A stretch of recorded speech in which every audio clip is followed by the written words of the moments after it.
संतांचे रंगरूप हे इतिहासाचे रंगरूप हे आले या नगरा स्वागतम सुस्वागतम हा मानाचा मुद्रा स्वागतम सुस्वागतम हा मानाचा मुद्रा।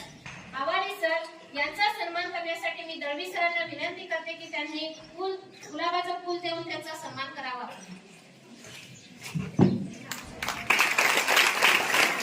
सावित्री होती लय ओदिराची लेकी बाळा शिकवाया परवा केली ना घराची लेकी बाळा शिकवाया परवा केली ना घराची सध्या धन्याच्या पाठीशी उभी पदर खोचून सध्या धन्याच्या पाठीशी उभी पदर खोचून किती केले सहन कधी गेली ना खचून किती केले सहन।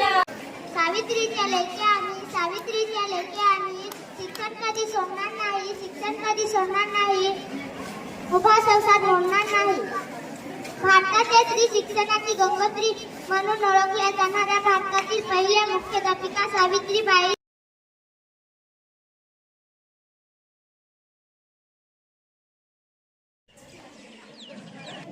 आता मनाची ठरवून पक्का आता मनाची ठरवून पक्का शिक्षण हा मुलींचा हक्क शिक्षण हा मुलींचा हक्क मुलगी जाई म्हणून बाळगू नका भीती मुलगी जाई म्हणून बाळगू नका भीती गुणवान मुली ही तर देशाची संपत्ती गुणवान मुली ही तर देशाची संपत्ती।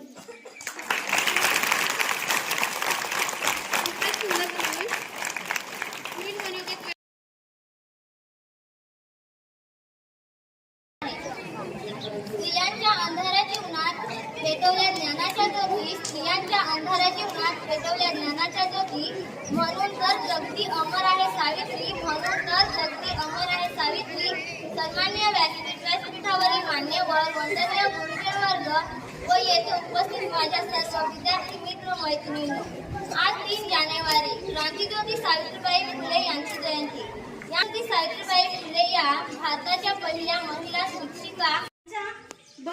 जर आपण पाहिलं तर सावित्रीबाईंच्या आई वडिलांनी त्यांच्या अवघ्या 7व्या वयाच्या 7व्या वर्षापासूनच त्यांचा विवाह करण्यास सुरुवात म्हणजे विवाहासाठी मुलं शोधण्यास सुरुवात केली होती आणि तेच प्रथा म्हणजे बालविवाह प्रथा ही मोडण्यासाठीच त्या आतापर्यंत अनेक वक्त्यांनी आपल्या समोर येऊन आपलं मनोगत व्यक्त केलं। काही आपल्या सावित्री बालिकांनी गायनाच्या माध्यमातून सावित्रीबाई फुले यांचं महत्त्व आपल्याला पटवून दिलेलं आहे। तर आजच्या कार्यक्रमाचे उपस्थित माझे कर्मचारी वृंद त्याचबरोबर समोर बसलेले बालगोपाळ, आज 3 जानेवारी हा दिवस आपण सावित्रीबाई फुले यांचा जन्मदिन बालिका दिन म्हणून साजरा करतो। या निमित्ताने आपण सर्वजण या ठिकाणी एकत्रित जमलेलो आहोत।